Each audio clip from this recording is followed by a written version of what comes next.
Sur la chaîne Tactique de prof, une chaîne dédiée à la technopédagogie et aux pratiques innovantes en français langue seconde au collégial. Vous êtes prof au cégep et cherchez des trucs simples et efficaces pour rendre vos cours de français langue seconde plus inclusifs? Vous connaissez les grands principes de la conception universelle de l'apprentissage, la CUA, mais avez de la difficulté à les appliquer dans vos cours? Dans cette capsule, vous découvrirez des trucs concrets pour varier votre matériel de cours et vos méthodes pédagogiques. Je m'appelle Cynthia Boulanger et je suis enseignante de français langue seconde au Collège Marianopolis.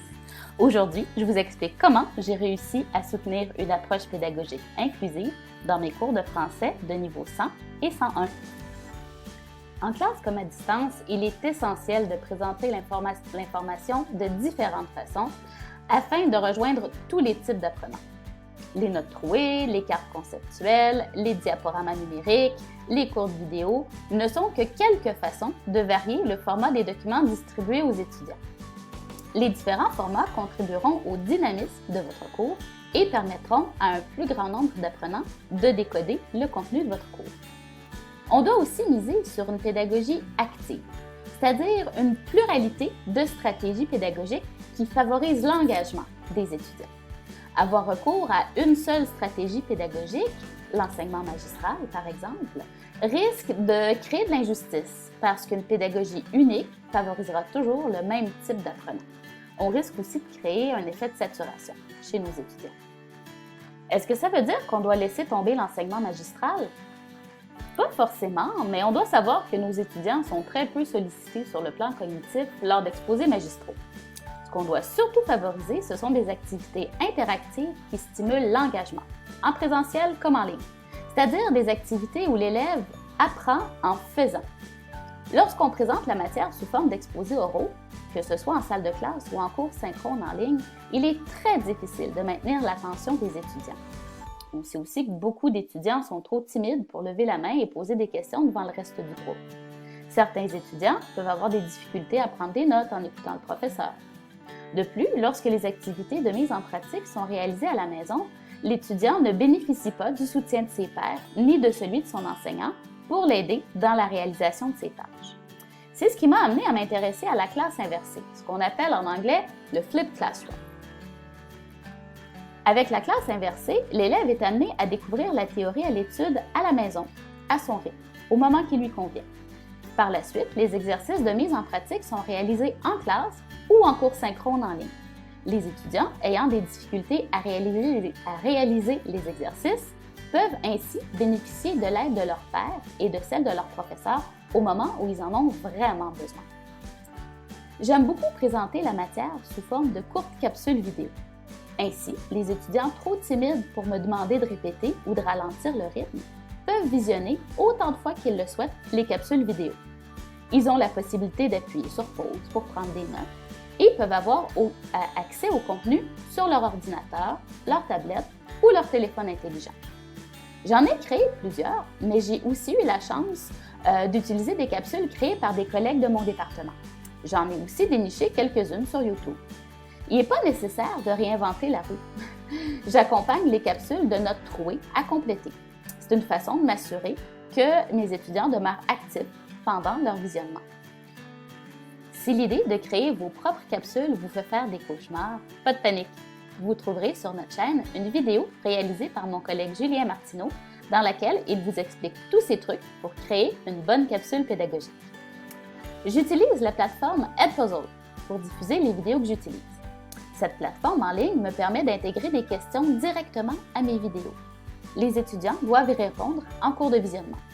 Si la réponse donnée à une question est inexacte, l'étudiant doit revoir le segment de la capsule qui n'a pas été compris avant de pouvoir poursuivre son visionnement.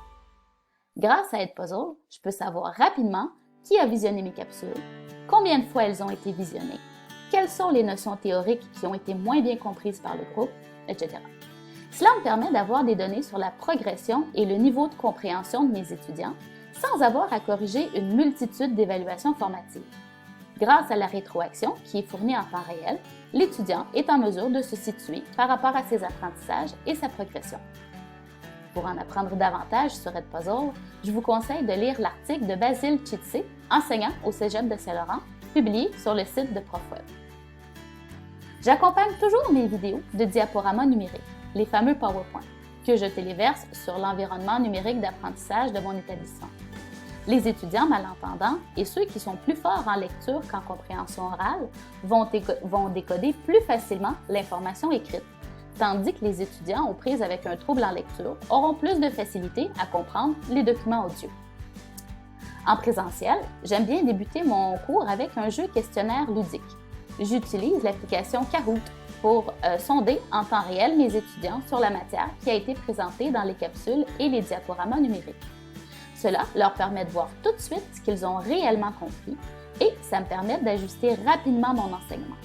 C'est beaucoup plus amusant et beaucoup moins stressant qu'une évaluation écrite et ça favorise la participation de toute la classe, y compris les étudiants les plus timides. En plus, pas besoin de compiler les résultats des étudiants puisque l'application le fait pour moi. Pour en apprendre davantage sur Kahoot, je vous conseille de lire l'article de Terry Connelly publié sur le site de ProfWeb.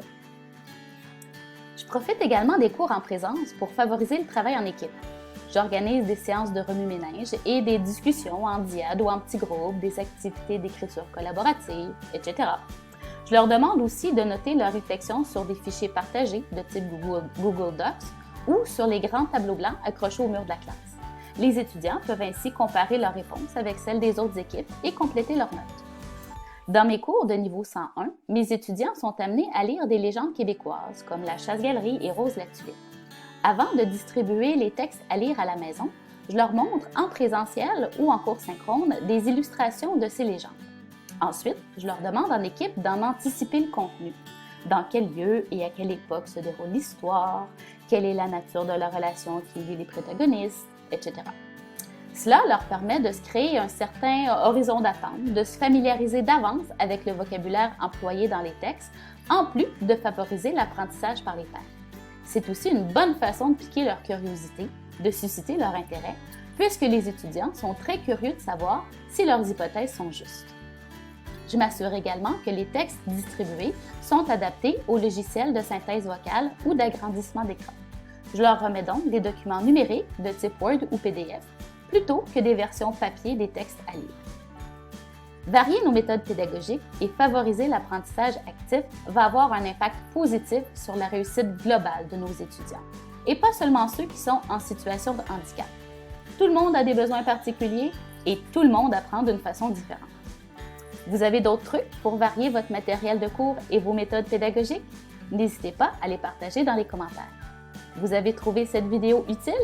Abonnez-vous à notre chaîne pour ne pas manquer nos prochaines capsules. Merci!